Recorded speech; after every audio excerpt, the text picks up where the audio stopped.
লন্ডনে গিয়ে কি করতাম? মহান ভাষা মাস 21শে ফেব্রুয়ারির ফেব্রুয়ারি মাসের প্রথম দিনে আমরা আমাদের প্রাণপ্রিয় বন্ধু শহীদ ভাইয়ের বাসায় মনসা মিলানে যেসব বন্ধুরা বর্তমানে অবস্থান করছি তারা একত্রিত হয়েছি এক সুন্দর ঈদের আমেজে। সবাই রাজনৈতিক সামাজিক বিভিন্ন তর্ক বিতর্ক নিয়ে আমরা আমাদের আজকের দিন অতিবাহিত করছি।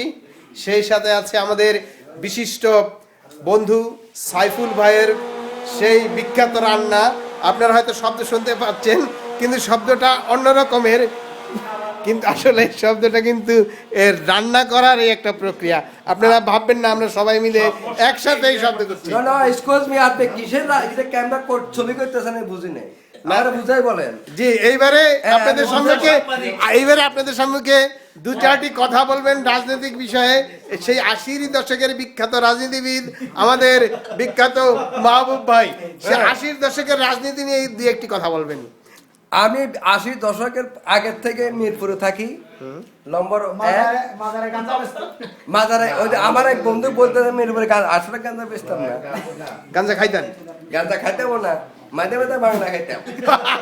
ঠিক আছে, আগেটাই তো ভালো আছিল। হ্যাঁ, কিন্তু এখন আমরা যে রাজনীতি আলোচনা করতে আছি, এই যে আওয়ামী লীগ সরকার যা করতে আছে তা কিন্তু উচিত নয়। হ্যাঁ, এক এই যে আমগো বাংলাদেশের সরকার যেগুলো করতেছে এগুলো উচিত না। আমরা চাইতে যে সমাজে আপনারা আসেন, আমরা বিদেশ থেকে আপনাদের কি কি কি করতে পারি, কতটুকু উপকার করতে পারি এটা বলেন। আচ্ছা, ধন্যবাদ মাহবুব ভাইকে। আর বিশেষ দ্রষ্টব্য হলো আজকে এই অনুষ্ঠানে আসার প্রাককালে মাহবুব ভাই 240 ইউরো বাসের টিকিট না কাটার জন্য একটি জরিমানা খেয়েছে। এই জন্য তাকে আমরা সকলের পক্ষ থেকে হাততালি দিয়ে ধন্যবাদ জানাচ্ছি। এবারে বিশেষভাবে বক্তব্য রাখবেন আমাদের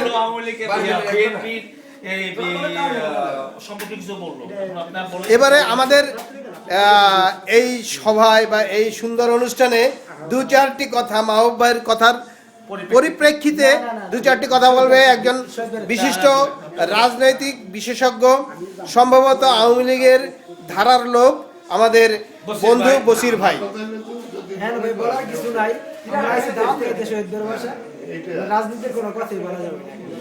না, এই কথার সাথে আমরা একমত না। আমরা অনেক রাজনৈতিক কথা বলেছি এবং এই মুহূর্তে আপনি কিছু বলুন। তবে আমি একটা কথা বলি, বিশেষ করে এই খালেদা জিয়াকে আমি বলবো, বেগম খালেদা জিয়াকে বলবো, আপনি এই মুহূর্তে দেশে যখন পরীক্ষা চলতে, ছাত্ররা পরীক্ষা দিবে, এসএসসি পরীক্ষা দিবে, এই মুহূর্তে আপনি অবরোধটা বন্ধ করুন। এটা আপনার জন্য ভালো হবে এবং সেটা আমরা সবাই মিলে, ছাত্র পরীক্ষার্থী বলেন এবং জনগণ বলেন, আমরা বিদেশে থেকে যারা আছি, আমাদের সবার পক্ষ থেকে আপনাকে জানাচ্ছি যে আপনি এই অবরোধটা বন্ধ করুন, এই মুহূর্তে বন্ধ করুন। আপনার রাজনৈতিক ভাবে খেলতেছেন খেলেন, আপনি এবং খেলতেছেন খেলেন, কিন্তু পরীক্ষার্থী যারা পরীক্ষা দিবে ছাত্রদেরকে সুযোগ দেন, তাকে ওদেরকে নির্ভয়ে পরীক্ষা দিতে ওই চান্সটা চান্স দেন, নির্দ্বিধায় ওদের ভয়ে পরীক্ষা দিতে পারে। এই কামনাই করি এবং আপনাদের অনুরোধ জানাচ্ছি আপনি অপরটা বন্ধ করুন। ধন্যবাদ শহীদ ভাই আপনার মূল্যবান বক্তব্যের জন্য। এই প্রেক্ষিতে আজকের যে প্রেক্ষাপট, সেই প্রেক্ষাপটে এসএসসি পরীক্ষার্থীদের জন্য যে গুরু মুহূর্ত, এই মুহূর্তে আমাদের বাংলাদেশের সরকারি দল এবং বিরোধী দল উপলব্ধি করবেন এবং এই প্রত্যাশা করে এবারে আমি সংক্ষিপ্তভাবে বক্তব্য দেওয়ার জন্য বাংলাদেশ জাতীয়তাবাদী দলের একনিষ্ঠ কর্মী, তৃণমূল নেতা জনাব ইব্রাহিম ভাইকে কিছু বলার জন্য আমি অনুরোধ করছি। ধন্যবাদ শামীম ভাই। আসলে আমাদের বর্তমান যে সরকার, সে কোনো সরকার না, অবৈধ সরকার। কেননা যার বাংলাদেশের চেয়ারম্যান হওয়ার যোগ্য নাই, সে বাংলাদেশের সংসদে যে আমাদের জনপ্রতিনিধি হয়েছে বিনা ভোটে। বাংলাদেশের জনগণ কোনো ভোট দেয় নাই, গণতন্ত্রের অধিকার হরণ করে নিয়েছে এই বাংলাদেশের বর্তমান অবৈধ সরকার। এটা কোনোভাবেই বাংলাদেশের জনগণ মাইনে নিবে না। আমাদের আন্দোলন, আমাদের জাতীয়তাবাদী দলের আন্দোলন, এটা বাংলাদেশের জনগণের আন্দোলন। এই আন্দোলনে সমস্ত বাংলাদেশের মানুষকে একত্রিতভাবে বাংলাদেশের গণতন্ত্র অধিকারকে ফিরে দেওয়ার জন্য আহ্বান জানাচ্ছি এবং এই সরকারকে অতি দ্রুত আলোচনায় এসে এই বাংলাদেশের সমস্ত শিক্ষার্থীদের এই এসএসসি পরীক্ষার সুন্দরভাবে যেন ওরা পরীক্ষা দিতে পারে একটা সমঝোতাভাবে আলোচনা করে আপনারা এদের সমাধান করেন, এদেরকে সুযোগ করে দেন পরীক্ষা দেওয়ার জন্য এবং বাংলাদেশের শান্তি ফিরিয়ে নিয়ে আসেন। এই কামনায় আমার সংক্ষিপ্ত বক্তব্য শেষ করছি।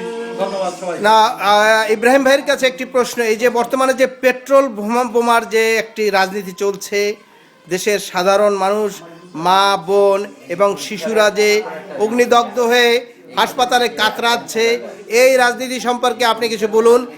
এই রাজনীতির সম্বন্ধে বলতে গেলে এই দেশের সরকার দায়ী, কেননা এই সরকারই এই পরিস্থিতির জন্য দায়ী হয়ে গেছে। এই সরকারই এগুলি, যদি আমাদের বাংলাদেশে একটা ফেয়ার নির্বাচন হতো, বাংলাদেশের জনগণের অধিকার ফিরে দিত, এখন বর্তমানে যারা এই সন্ত্রাস করতেছে এই সরকারই এদেরকে উত্থান করতেছে। কেননা যদি এই সরকার সাধারণ জনগণের হাতে নির্বাচন ছেড়ে দিত, অবশ্যই এই ধরনের নাশকতা হইতো না। কেননা এদেশের জনগণকে এবং সন্ত্রাসীদেরকে উস্কানি দেওয়া হচ্ছে, এই সরকারের দায়ী। এটা কোনো বিএনপির দায়ী না। বিএনপিকে দোষারোপ করা হচ্ছে, এটা আসলে বিএনপি কোনো দায়ী নেই এর জন্য। ওকে, বিএনপি দায়িত্ব নাই, কিন্তু আপনাদের সাথে বর্তমান সমস্যা সরকারের।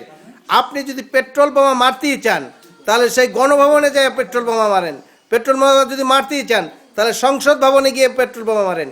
কিন্তু সেই ফার্মগেট মোড়ে, সেই যাত্রাবাড়ির মোড়ে সাধারণ মানুষের মাঝে পেট্রোল বোমা মেরে আপনারা কি সরকার উৎখাত করছেন নাকি দেশের সাধারণ জনগণকে উৎখাত করছেন? বিএনপি কোনো পেট্রোল বোম মারতেছে না, এটা মারতেছে, এটা একটা দেশের মনে করেন একটা সন্ত্রাসীদের কাজ, এটা সন্ত্রাস তৈরি করতেছে আওয়ামী লীগ।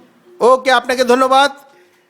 এবারে আমি বিশেষভাবে গুরুত্বপূর্ণ বক্তব্য দেওয়ার জন্য আমি অনুরোধ করছি একজন বিশিষ্ট রাজনীতিবিদ এবং দীর্ঘদিন পরে বাংলাদেশ থেকে এসেছেন আমাদের সেই মাসেলম্যান আমাদের সোবহান ভাইকে কিছু বক্তব্য দেওয়ার জন্য অনুরোধ করছি। কোন যে সবাই ভালো থাকেন, রাজনীতি সবাই ছাড়া দেন। দুই নেতৃত্ব থেকে আমরা সাধারণ পাবলিক আমরা মুক্তি চাই, দুইজন পয়সা। আর কেউ কেউ বলে অবৈধ সরকার, অবৈধ সরকারের সাথে কোনো আলোচনা চলে না আমার হিসাবে। তাহলে অবৈধ সরকারও বলার দরকার নাই, রাজনীতি করেন। রাজনীতি যে আমরা কালচার, আমরা রাজনীতি বলতে যা বুঝি ওইভাবে রাজনীতি, গাড়ি পুরাইয়া মানুষ মেয়েরা রাজনীতি হয় না। হ্যাঁ, দুই নীতির দ্বারাই আমার আকুল আবেদন। আর অবৈধ সরকার যখন, তার সাথে কিসের আলোচনা, কার সাথে আলোচনা, আবার তার সাথে আলোচনা করতে চান, আবার বলেন অবৈধ সরকার কিসের, তাহলে অবৈধ লোকের সাথে কিসের আলোচনা? আমার ফোলা বানাতে কাটটা বানাইবো কাটটা একদম তাজা তো আওয়ামী লীগ বিপদে থাকলে দেখবেন ওই জায়গা ওই ঠিক খারাপ হইছে কিছু বুঝছেন না। নারায়ণগঞ্জে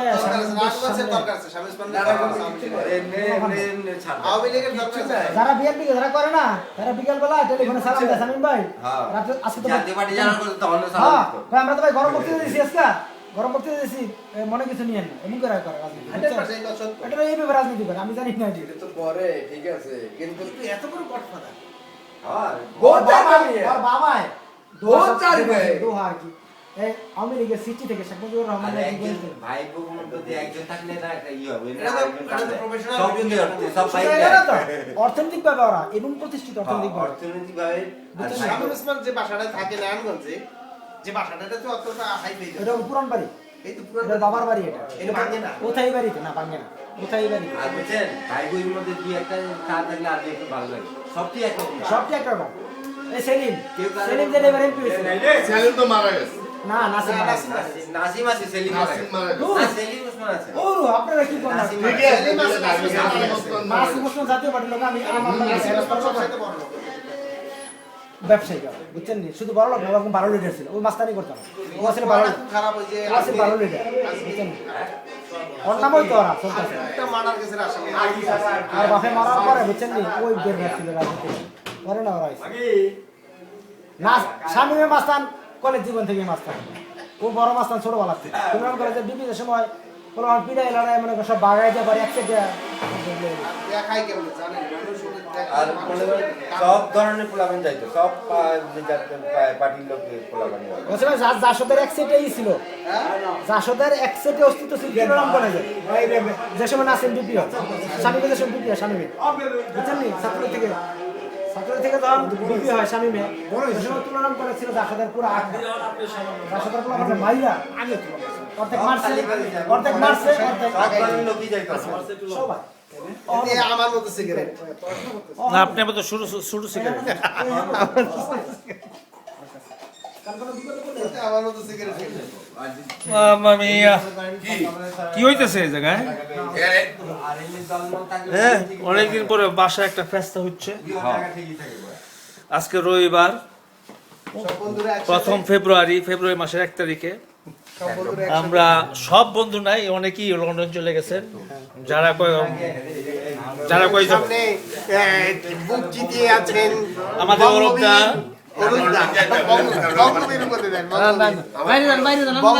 আপনি একটু ভিডিও করেন এখন আপনি বলবেন এখান থেকে আমরা তুলে যাই